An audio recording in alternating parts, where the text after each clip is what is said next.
Hey everybody, stay tuned because today we're going to be talking about where stacking fits into the financial plan.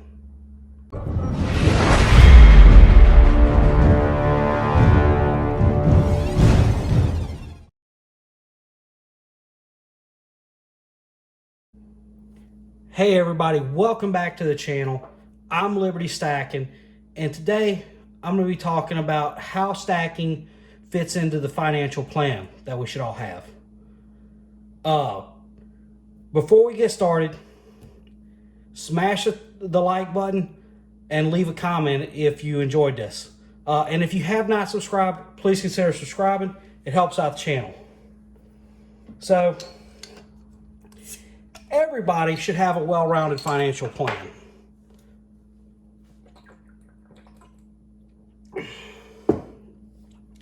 Now, I am not a financial advisor, so do your own research, talk to a financial advisor. Don't just listen to something that some random person says on YouTube, okay? So let's get that out the way. However, I have listened to people that are way smarter than me when it comes to money, and I feel like I have done pretty well on things. I've made a lot of mistakes along the way. I have pissed away incredible amounts of money when I was much younger.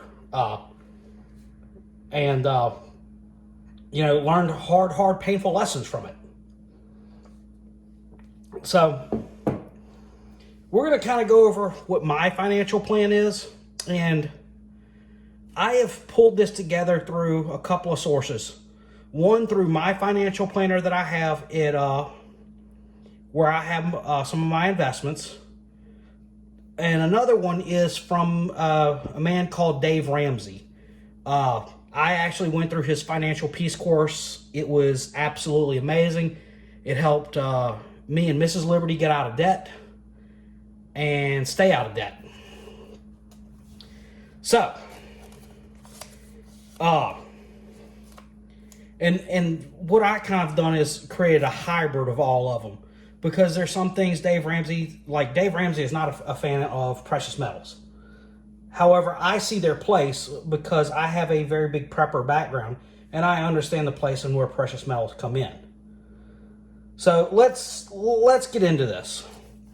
The first thing I would recommend that any person, is to have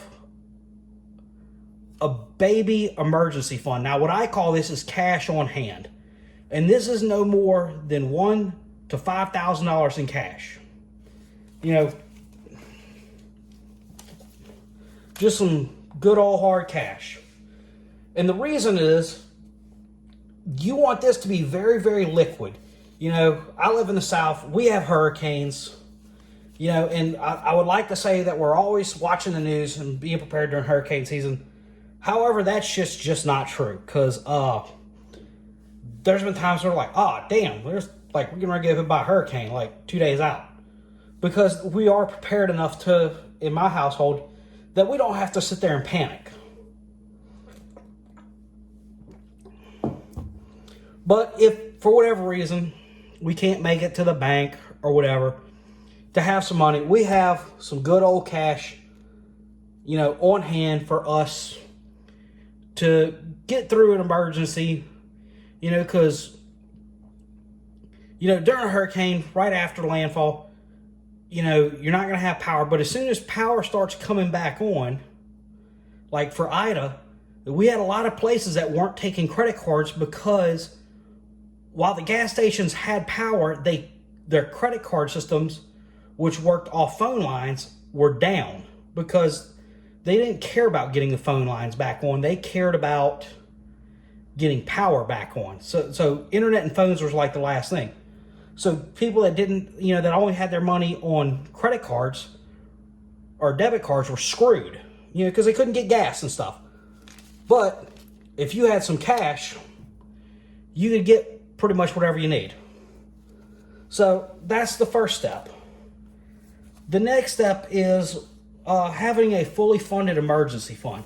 Now, most financial experts recommend 6 to 9 months of expenses. I tend to push towards more of 9 to 12 months because I always find it's better to be over-prepared than under-prepared. You know, now your emergency fund, I keep a portion of it in a savings account and I keep another portion in a money market account. And the reason for this, I want to have access to the money, but I don't want to be able just to, pull out my debit card and start swiping away. Now, your emergency fund is not a BBD fund or a bigger, better deal, or we need new, sofas, or, let's go buy a new Jeep. An emergency fund is just what it's for. Emergencies. You lose your job. You're off work. You get hurt.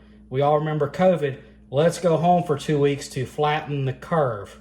Most people did not get paid and stayed home a lot longer than 2 weeks.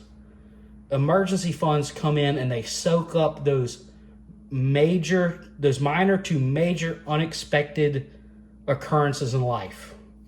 I can tell you, since we had our emergency fund, Murphy pretty much goes away and finds somebody else to hassle. I mean, me and Mrs. Liberty woke up in the middle of the night one night, went to get something out the refrigerator. Come to find out, everything is hot in the refrigerator because it stopped working at some point in the night. Wasn't a big deal. Just went to Lowe's the next day, bought a refrigerator, and came home. Just paid cash. It was awesome.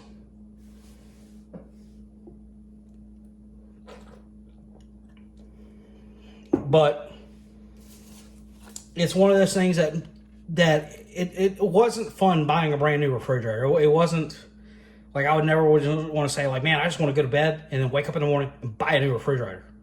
Like, I really didn't want to buy a refrigerator. However, it wasn't that bad because we had the money to buy one. So, I mean, it sucked for what it was, but it didn't become a big, hairy deal. So then the next step, after you have your emergency fund, you want to have about 15 to 20% of your gross income invested into the markets. Now, I know this is kind of gets controversial in this community. However, the market has always given good returns. There's never a 10-year history of the markets for a given 10-year period that the market lost money. So now I have 3 different retirement accounts. I have a pension from where I work. I also have a deferred compensation plan, which is essentially a 401k from where I work. But it allows me to have more control over what it's invested in versus my pension. And then personally, I have a Roth IRA. So between all of those, I wound up putting about 25% of my gross income into retirement accounts. Again, I'm a little bit more because I'd rather be a little more over-prepared than not have it.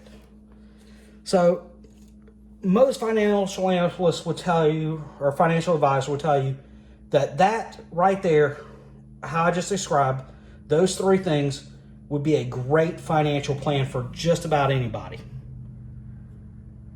Now, where does stacking come into this? Because I would rather have this and this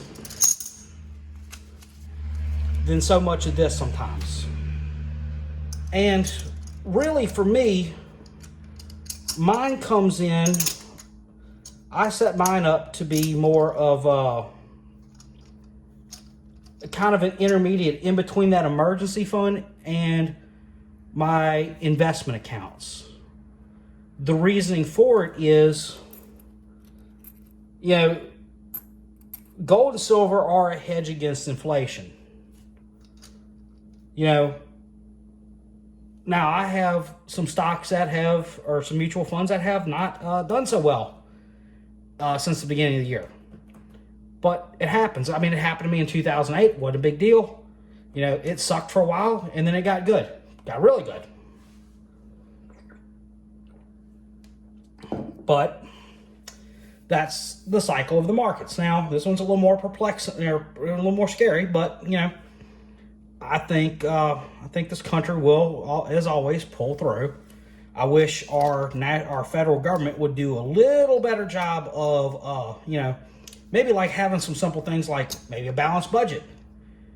You know, maybe, you know, we don't print off trillions and trillions and trillions of dollars and just throw it away, you know, or, you know, that we don't send $40 billion to Ukraine when we have stuff, you know, here in America that needs fixing, you know, and then declare an energy crisis, you know. I think $40 billion could have fixed some of that. But that's why I'm not in Congress or anything like that, because, you know, I use too much logic.